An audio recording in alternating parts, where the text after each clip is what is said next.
I think there's a strong possibility that we're at a turning point in history, a complete revolution in human affairs, with the discovery of totally new energy sources. Many people are skeptical of this, but I think we may be going through the 4 stages involved in any revolutionary development. 1 is nonsense, don't waste my time. 2, oh, it's interesting but not important. 3, I always said it was a good idea. And 4, I thought of it first.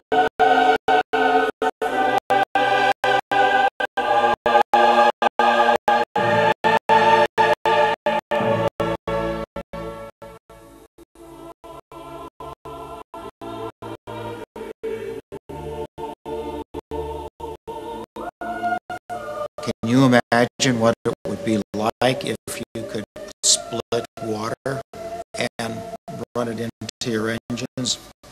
You could put water in your fuel tank to fly airplanes, power stations.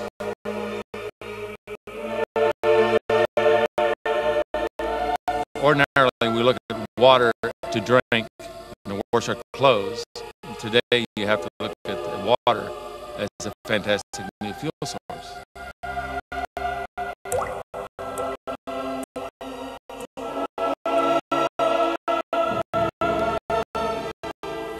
A world powered by water might seem like a dream, a pure fantasy.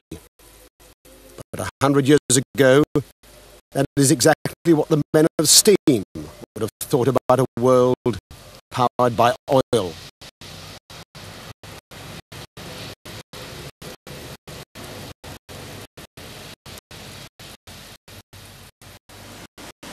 Back in the mid-1980s, I was working on a system, putting in some controls, when a boiler feed line like this began to have a water hammer, a vibrational problem. And I noticed the pipe changed temperature. And I thought, well, what would happen if we could harness this energy in a non-combustible source? That led to the invention of the hydrosonic pump. Turned out to be my first invention. I'd never invented anything before.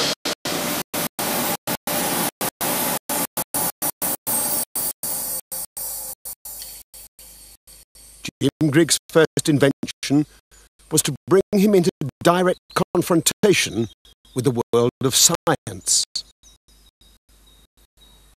Well, the first year or so, it was kind of just a project that was fiddled with, kind of like a hobby on the weekends and spare time with friends. And that was the first time that we noticed the excess energy. It was back in the late 1980s.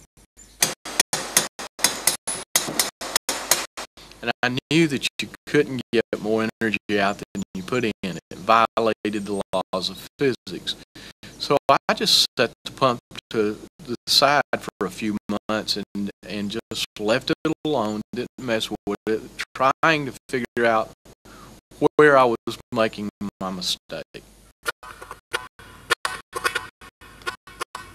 Jim Griggs is bang in the middle of the American tradition that has spawned such men as the Wright brothers and Edison, inquisitive, good with machines, working away in their garages and back sheds to turn an idea into a device that works. In Griggs' case, the mistake in the calculations that he was so concerned about has not gone away. In fact, it seems to have turned into a major scientific heresy. The machine appears to produce more energy than it consumes. And Griggs is now convinced that that is no mistake.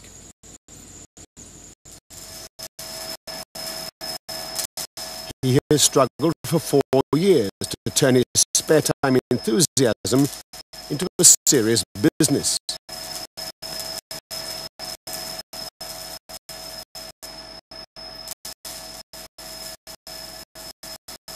What he has tried to do is to capture the intriguing effect he noticed in that vibrating boiler pipe and use it to create a totally new water heater, one that works without any heat source. His company now produces what amounts to a well-engineered water hammer. It thumps and smashes the water fed into it and raises the temperature to boiling point or to steam in a matter of seconds to replace household or industrial boilers. Now, they happen to call these machines pumps.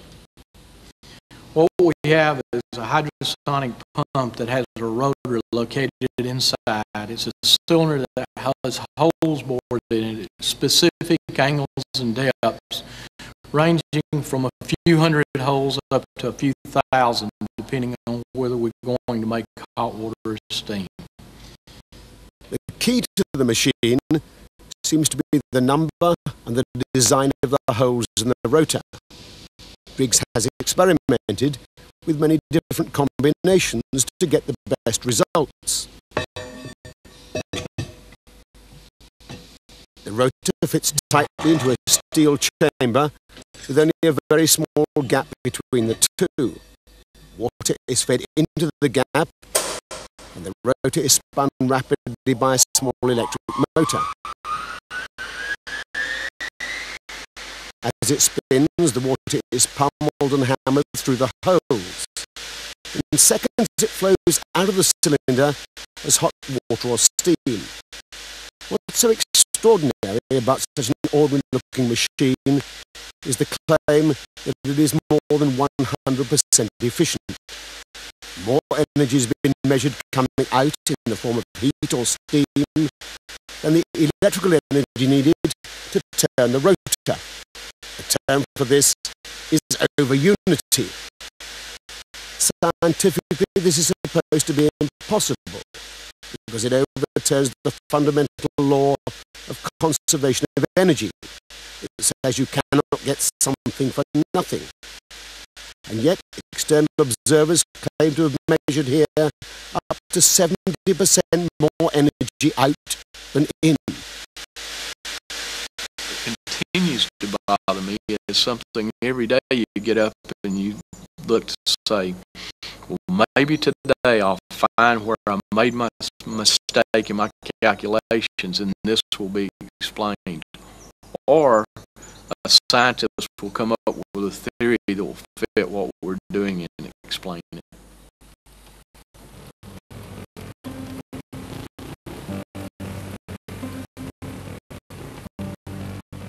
Tom Droege has had a distinguished career at one of the leading scientific centers in America, Fermilab. He also has a nationwide reputation as an investigator into the unusual. He's far too experienced to worry about the impact on his career of working on the fringes of science. When news about Jim Griggs' invention began to spread, Droege was contacted hundreds of miles away in his home city of Chicago. I came to Georgia out of an internet group, just happened to put up a note that says, why don't we send Tom Droege to Georgia to investigate this device? What I said to the group is that I can't go and prove that it's right or wrong. What I can do is go and look and see if the way he approaches the problem makes sense to me, and if he's doing all the right kinds of things. Tom Droege was on his way to meet Jim Griggs and his business partner Kelly Hudson. I believe that most of the scientific community is just closed-minded about this, and they'll always be looking, or not always, hopefully not always, but are basically looking for anything to discredit or disprove what we're doing. And you know, you're going up against some pretty smart people that are saying that. Well, I really don't expect to find anything positive here. None of these devices have panned out in the past, so I really don't expect this one to.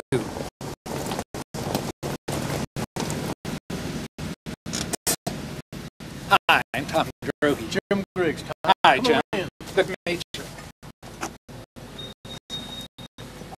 What kind of efficiencies are you seeing out of this on like a hot water run? The normal hot water run efficiencies run anywhere from around 108% efficient up to about 115% efficient.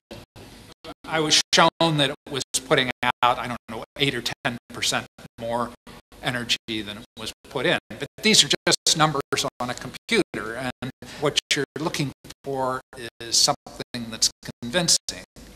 Now, what I did do is try to look at the experimental technique and ask very specific questions about how they made measurements.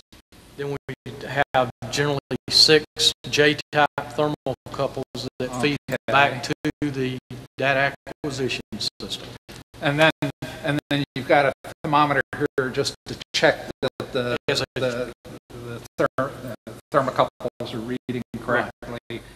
The company has invested probably in excess of $50,000 over the last year and a half to buy instrumentation and take the time to perform some of these measurements. They've invested a fair amount of money and effort, and it was actually good enough to design to take the measurements they needed to take. What was missing was sophistication in the analysis of the measurements that they were taking. True. Tom's comments to us were that we were not a scientific laboratory, that we did not keep consistent log books, things that would be just acceptable, you know, a nice, acceptable laboratory procedure in the scientific community. But our answer to that has been, we're the first ones to tell you we are not scientists. That is not our job. One either plays the inventor game or you play the science game. If you're playing the inventor game, then you keep everything completely secret and you just sell your excess energy. If you're playing the science game, then there are specific rules that are in effect. And the key part of the science game is replication.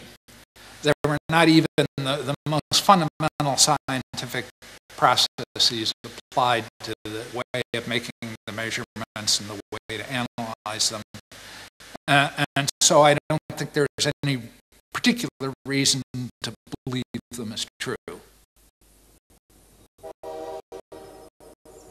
Most inventions don't start in a university or a big city. They start in someone's garage or in someone's brain as an idea. The fact that we started out in a little town in Powder Springs, Georgia, and grew into a bigger plant in the thriving metropolis of Rome, Georgia, no, it's not surprising to me.